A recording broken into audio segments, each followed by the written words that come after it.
সাতক্ষীরার এমপি এবং সাবেক জামাত নেতা মুক্তিযোদ্ধা গাজী নজরুল ইসলামের যে কাণ্ড, সেটাকে কেন্দ্র করে অনেকে জামাত ইসলামের রাজনীতি ছেড়ে দিচ্ছেন, এরকম খবর পাওয়া যাচ্ছে। কিন্তু না, এটা একদম কাপুরুষোচিত একটা সিদ্ধান্ত। এটা সম্পূর্ণ অযৌক্তিক সিদ্ধান্ত।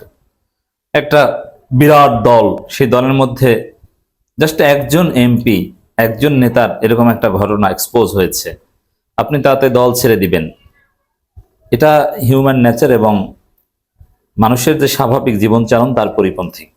কারণ মানব জীবনে, সোসাইটিতে বা একটা দলের মধ্যে এ ধরনের দু চারজন লোক থাকবে, এটা একদম স্বাভাবিক। তাই বলে আপনি দল ছেড়ে দিবেন, এর পিছনে যুক্তিটা কি? বরং প্রশ্ন হচ্ছে যে এ ধরনের ঘটনা ঘটে থাকলে তার বিরুদ্ধে দল ব্যবস্থা নিয়েছে কিনা। সর্বোচ্চ ব্যবস্থা নিয়েছে, এবং এত কঠিন ব্যবস্থা ইতিহাসে কেউ কোনোদিন নেয়নি। যেমন এরকম নারী ঘটিত দুই একটা বিষয়ে বহিষ্কারের ঘটনা আছে, কিন্তু এমপি পদ খেয়ে দেওয়ার চেষ্টা করেছে তার নিজ দল, এরকম কোনো ঘটনা নাই। কিন্তু জামাত এমপি পদ শেষ করে দেওয়ার জন্য তাকে আলটিমেটাম দিয়েছে এবং নির্বাচন কমিশনের স্পিকারের কাছে চিঠি দিয়েছে। তো সেখানে এত কঠিন ব্যবস্থা নেওয়ার পর আপনি এই দল ছাড়বেন কোন যুক্তিতে? তাহলে আপনি এতদিন এই দল করেছেন কেন? একটু নিজের বিবেকের কাছে প্রশ্ন করেন যে বাংলাদেশে এত কম অপরাধী কোন দলে আছে বলেন? এখানে জামাতের পক্ষে সাফাই গাওয়ার কোনো দরকার নেই, কারণ জামাতের এই বিচ্যুতির বিরুদ্ধে আমরাই সবচাইতে বেশি সোচ্চার। কিন্তু তারপর in compare with any others, জামাতের চাইতে ভালো দল আর কারা? তাহলে আমি মূলত একটা খবর দেখলাম আমার দেশে, গাজী নজরুল ইসলামের ভিডিও কাণ্ডে দুধ দিয়ে গোসল করে দল ছাড়লেন জামাত নেতা সাতক্ষীরার শ্যামনগরে। আমি আসছি ডিটেলস। এখন আপনি কি করবেন? এখন কি আপনি বিএনপিতে যোগদান করবেন? কোন দল করবেন যে জামাতের চাইতে ভালো? Just tell me. বরং আপনার বড় উচিত জামাত ইসলামীতে আরো বেশি সক্রিয় হওয়া। সক্রিয় হয়ে কি করা দরকার? যে গাজী নজরুলের মতো নেতারা কেন জামাতে টিকে থাকলো, কিভাবে টিকে থাকলো, কিভাবে তারা জামাত ইসলামীর মতো একটা সংগঠনে থেকে, যে জামাত ইসলামীতে এই ধরনের কাজের অস্তিত্ব থাকার প্রশ্নই আসে না, এই ধরনের অসৎ লোক জামাত ইসলামীর নেতা হবে, এটা অস্বাভাবিক। কেন অস্বাভাবিক? আপনার এটার শেষ দেখে ছাড়া দরকার, এবং আমি এই বিষয়ে কিছু পরামর্শ দিব। তা আপনি নিজেই ছেড়ে চলে গেলেন, এর চাইতে ভালো প্ল্যাটফর্ম দেখান। জামাত ইসলামীতে এখনো, আমি দায়িত্ব নিয়ে বলছি, জামাত ইসলামীতে চরিত্র হেফাজতের জন্য যে ট্রেনিং দেওয়া হয়, কোন দলে এত সুন্দর ট্রেনিং দেওয়া হয়? আপনাকে নিয়মিত দার্স দেওয়া হয়, মাঝে মাঝে সব্বেদারি, এবং আপনার রিপোর্ট চেক করা হয়। জামাতে নামাজ আদায় করেছেন কয়েকত, কোরআন তেলাওয়াত করেছেন কিনা, অধ্যয়ন করেছেন কিনা, হাদিস পড়েছেন কিনা, এবং ব্যক্তি জীবন নিয়ে রোপণ বৈঠকে যেভাবে জবাবদিহিতার আওতায় আনতে হয়। এতে সামগ্রিকভাবে একজন মানুষ খারাপ কাজে জড়িয়ে থাকার সম্ভাবনা কম থাকে। কারণ কোনো পার্টি দেখাতে পারবে না যে পার্টির মধ্যে ব্যক্তি জীবন নিয়ন্ত্রণের একটা পদ্ধতি আছে বা একটা উপায় আছে।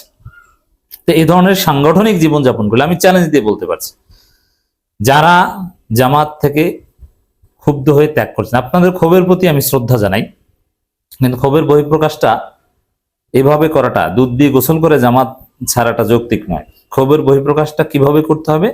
আমরাও তো ক্ষুব্ধ পাই, পুরো জাতি ক্ষুব্ধ। জামাত শিবির যারা টাকা পয়সা দেয় জামাত শিবিরকে, আমরা এত কষ্ট করে টাকা দিই, আর সেই টাকা দিয়ে নেতা হয়ে তারাই আকাম করবে, এটা তো অবশ্যই ক্ষোভ দেখাতে হবে, এবং ক্ষোভ দেখিয়ে তো বহিষ্কারটা নিশ্চিত করা গেছে। এখন এই জায়গায় আপনি জামাত ছাড়বেন কেন? আপনি যদি, আমি চ্যালেঞ্জ দিয়ে দায়িত্ব নিয়ে বলছি, একজন মানুষ, আমরা যতই সমালোচনা করি, সমালোচনা চলবে এবং সেটা করতে হবে। ইনস্পাইট অফ দ্যাট, সাংগঠনিক জীবনে থাকলে আপনি যতটা পরিশুদ্ধ জীবন যাপন করতে পারবেন, আপনি সংগঠন ছেড়ে একাকী জীবন যাপন করলে আপনি কখনোই এত পরিশুদ্ধ জীবন যাপন করতে পারবেন না। এবং আল্লাহ আপনার উপর যে দায়িত্ব দিয়েছে, সোশ্যাল বিং হিসেবে সমাজের প্রতি আপনার যে দায়বদ্ধতা রয়েছে, একাকী জীবনে আপনি সেই দায়বদ্ধতা পালন করতে পারবেন না, আপনাকে সাংগঠনিক জীবন যাপন করতে হবে। এর পেছনে হাজারো যুক্তি আছে। যদিও জামাতের লোকজন সংগঠন করার পক্ষে যে কোরআন হাদিসের অপব্যাখ্যা করে, আমি ওটার সাফাই গাচ্ছি না। এই সংগঠন করা মানে না করলে ইসলাম থেকে বের হয়ে গেছে, ডাজন্ট ম্যাটার, নেভার। এবং এই সংগঠন না করলে আপনি আপনার গর্দান ইসলাম থেকে বিচ্ছিন্ন করলেন, এগুলো হচ্ছে অপব্যাখ্যা, অপপ্রয়োগ, হাদিসের অপব্যাখ্যা। এক জায়গায় হাদিস আর এক জায়গায় না। এবং এই জামাতের এই শপথ না নিলে আপনি জাহিলিয়াতে মৃত্যুবরণ করছেন, এগুলো স্রেফ অপব্যাখ্যা। এটা জামাতের মধ্যে ভয়াবহ প্র্যাকটিস আছে। এটা জামাতপন্থীও বড় বড় আলেম ওলামার অনেকে মুখ করেছে। এই হাদিস আপনি এই জামাতের মতো সংগঠন করার ক্ষেত্রে ব্যবহার করবেন না।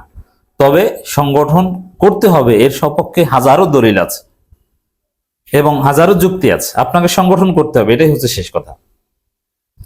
এখন বিকল্প হচ্ছে একটা, যে আপনি অন্য কোনো সংগঠন করলেন, কিন্তু অন্য সংগঠন করলে সামাজিক যে দায়বদ্ধতা, রাজনৈতিক যে দায়বদ্ধতা, জাতির বৃহত্তর স্বার্থে যে কাজ করা, সেই জায়গায় আপনার ঘাটতি থাকবেই।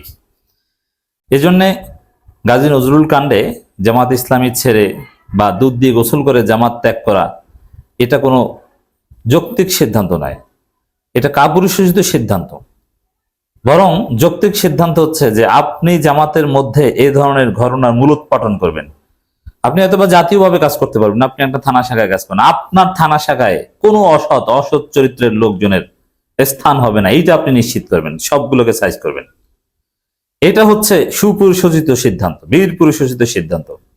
আপনি এটা চ্যালেঞ্জ হিসাবে নেন সক্রিয় হয়ে, যে আমি দেখে ছাড়বো আমার শাখায় এরকম আকাম কে করে, কে টাকা মারে। দেখেন, এই ধরনের নৈতিক যে অধপতন, নৈতিক পদচ্যলন বলতে নারী ঘটিত বিষয়টা কম, তার চাইতে বেশি আর্থিক অনিয়ম বেশি, আমি জেনে বুঝে বলছি। তা আপনি আর্থিক অনিয়মের বিরুদ্ধে আজকে থেকে সংগঠনের ভিতরে সক্রিয় হন। এবং এটা কিভাবে করতে হবে? সহজ বিষয়। মনে রাখবেন যে নিজের বিচার কখনো নিজে করতে পারে না, নিজের পাপ কখনো বা নিজের অপরাধ নিজের চোখে সহজে পড়ে না। এবং এখানে কনফ্লিক্ট অফ ইন্টারেস্ট বলতে একটা কথা আছে, যে নিজের বিরুদ্ধে অপরাধ বা নিজের আত্মীয় স্বজন, নিজের পরিবারের লোকজন, এদের বিরুদ্ধে অভিযোগ আসলে সেটার বিচার কখনো ন্যায় বিচার হয় না। এই কারণেই তো স্বজনপ্রীতি নিষিদ্ধ, যার ফলে দেখবেন যে বিচারক কখনো নিজ জেলায় এবং নিজ শ্বশুরবাড়ির জেলায় নিয়োগ দেওয়া হয় না। এবং নিজের পরিবারের আত্মীয় স্বজনের মামলা কখনো কোনো বিচারকের কাছে থাকতে পারে না, কারণ এখানে কনফ্লিক্ট অফ ইন্টারেস্ট তৈরি হয়। এই জন্য জামাত ইসলামীর অভ্যন্তরে যে ত্রুটি বিচ্যুতি, যেটা সমাধান এবার করতেই হবে, সেটা জামাত ইসলামীর কাছে বিচার দিয়ে কখনো ন্যায় বিচার পাওয়া যাবে এটা আশা করা ঠিক না। জামাত নিজেদের বিচার নিজেরা ওইভাবে করতে পারবে না। তাহলে প্রক্রিয়াটা কি? বিচার জামাতের মাধ্যমে করাতে হবে। মিডিয়ায় যেগুলো আসবে সেগুলোর বিচার হবে, আর মিডিয়ায় না আসলে ওটা ধামাচাপা দিবে বা ধামাচাপা দেয়। এবং এই আভ্যন্তরীণ ধামাচাপার মধ্য দিয়ে কিন্তু গাজী নজরুলের মতো লোকের তৈরি, এবং আরো এরকম গাজী নজরুল আছে। এই জন্য আপনি প্রথমে সাংগঠনিক অভ্যন্তরীণ ভাবে যদি সমাধান করতে পারেন করবেন, কিন্তু এটা আশা করা দুরূহ। কিন্তু আপনি মিডিয়ার ভয় দেখাবেন যে ভাইরাল করে দিব, কিন্তু ব্যবস্থা নেন নইলে ভাইরাল করে দিব, এই ভয়টা দেখান, আমাদের কাছে তথ্য দেন, দেখবেন যে একদম সাইজ হয়ে যাবে, সংগঠন ব্যবস্থা নিতে বাধ্য হবে। অতএব জামাত ইসলামের ভিতরে সক্রিয় হয়ে ভাইরাল করে দেওয়ার মিডিয়ার ভয় দেখান, এবং বেশি বেশি জামাতের অ্যাক্টিভিস্ট লেখক তৈরি হন, ফেসবুকে সক্রিয় হন, আপনি সংগঠনকে পরিশুদ্ধ করতে পারবেন।